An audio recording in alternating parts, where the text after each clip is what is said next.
Oh, this is a real Dutch bike. It makes noise everywhere.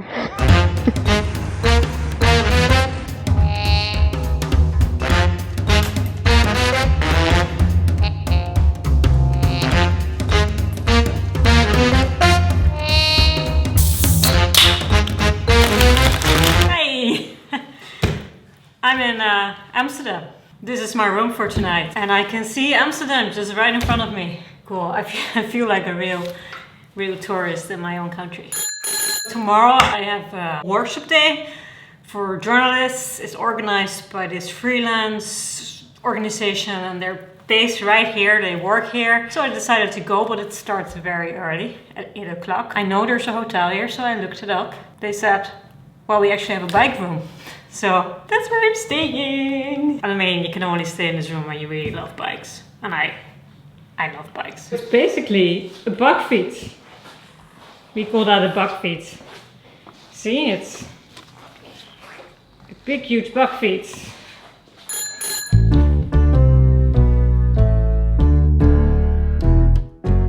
So this hotel is called the Volkshotel. This was the place where the journalists of the Volkskrant worked. In the old days, newspapers had huge buildings with loads of journalists working there. I started as a news journalist and things really changed there. They started firing a lot of journalists and most news agencies actually left the city center.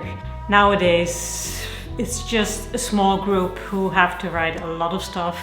That's the reason why I kind of left. So this building was suddenly empty and they wanted to demolish it. But then there was this organization and they said, well, we want to keep this building. And they decided to make it a working place for creative people. And they started a hotel. This room is designed by a guy called Thijs van Oostveen.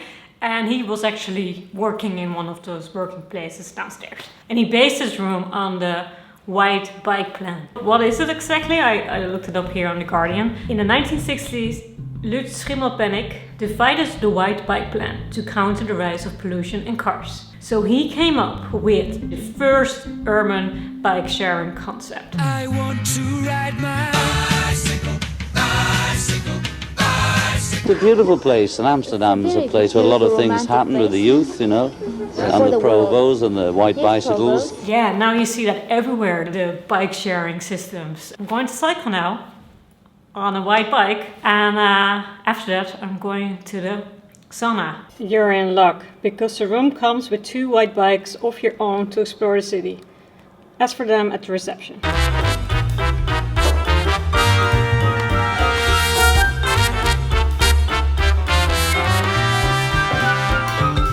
102. This is it. I used to have a lock like this.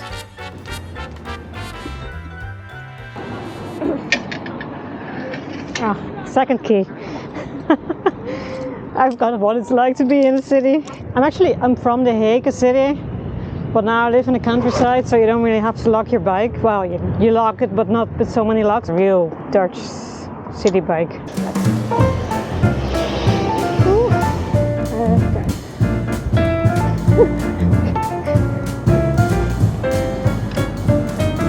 I can't get the saddles to stay. Oh, this is a real Dutch bike. Oh, this is so Dutch. It makes noise everywhere. And it has a, I don't know, achteruittraprem. It means basically when you pedal backwards, it brakes, and then there's one brake here on the right.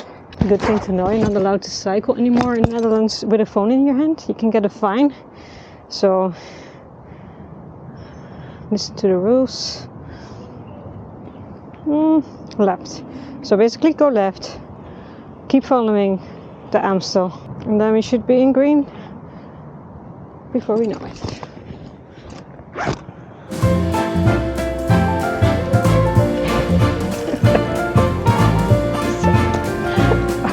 The warm weather, it's like really autumn weather today. Wait until it's almost dark. So I hope this is going to give it a little bit of a nice view of Amsterdam. I mean, the buildings are amazing. There's people on their canoe. I'm Dutch, but I feel such a tourist when I'm in Amsterdam. And now I'm on a real Dutch bike and feel even more like a tourist. It's nice. There's no gears. I'm in the middle of rush hour. Yeah, we go on and then take the bike lane. Okay, cool. There we go, following the knooppunt. There is a cycling network in the Netherlands and there's numbers everywhere and you can basically cycle from number to number. I'm basically passing boats on one side where people are living and then the other side there's all offices. So cute.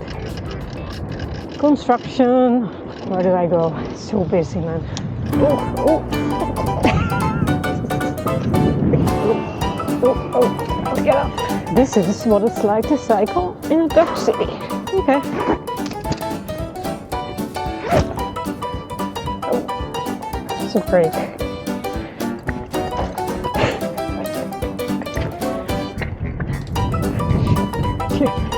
I feel so pathetic. I miss my white. It works. Oh man. Whee!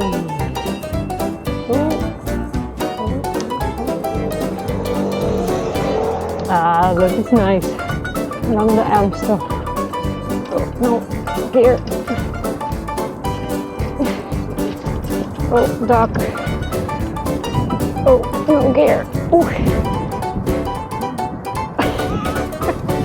Whee! There we go. Whoa! We're flying. Yes! Yoo-hoo! Why do Dutch people not wear helmets? Oh, he does. Whee! Okay. There's someone behind me doing gym. So he parked his car here and he's doing gym under the bridge. Interesting. You know, I went to the hairdresser today. Oh, cool. There's a big country house. Big, huge house. Yeah, so Amsterdam is called after the Amstel. A lot of rich people built their houses here. It reminds of the old glory days. That's the cool thing of the Netherlands. You always have water nearby. She's just going faster because she's on an e-bike. So you know. It's a house from 1604.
I live now, at this time there's hardly anyone in the street. Here everyone is going for a run and cycling while it's raining. But it's a cool vibe.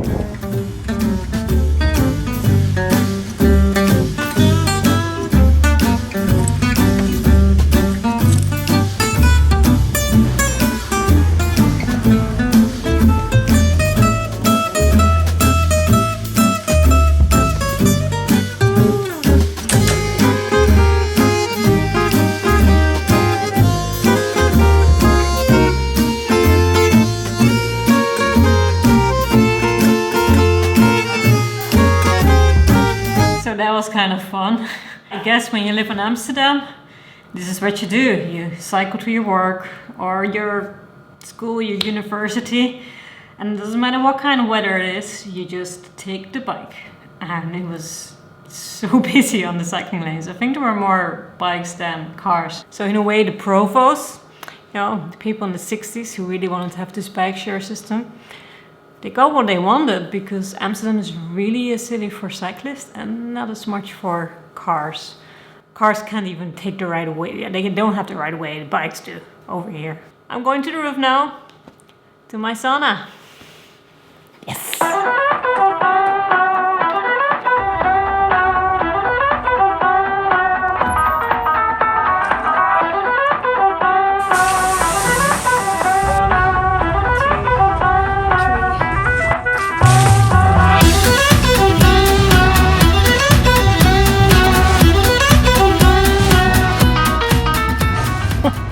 I love the heat. I just love the heat. This is good. Early on it was very busy here, so I waited till the evening and now I have it all for myself. I love heat. I just love the heat.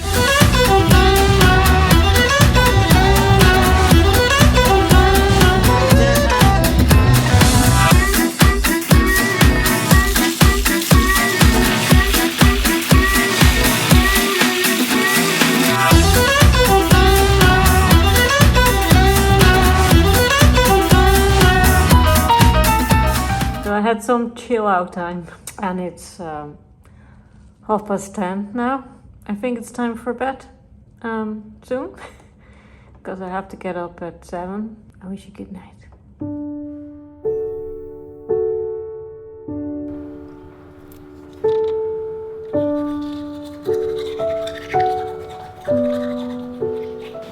Good night.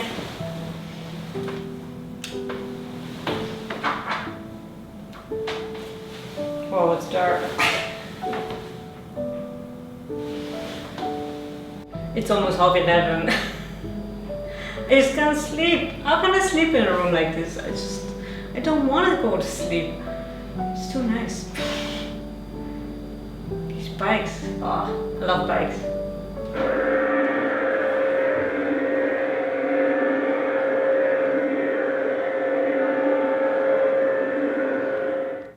Morning.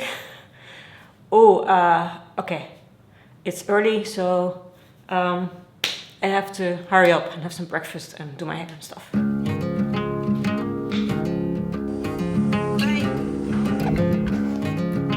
Time for the workshop day. It's actually sunny today.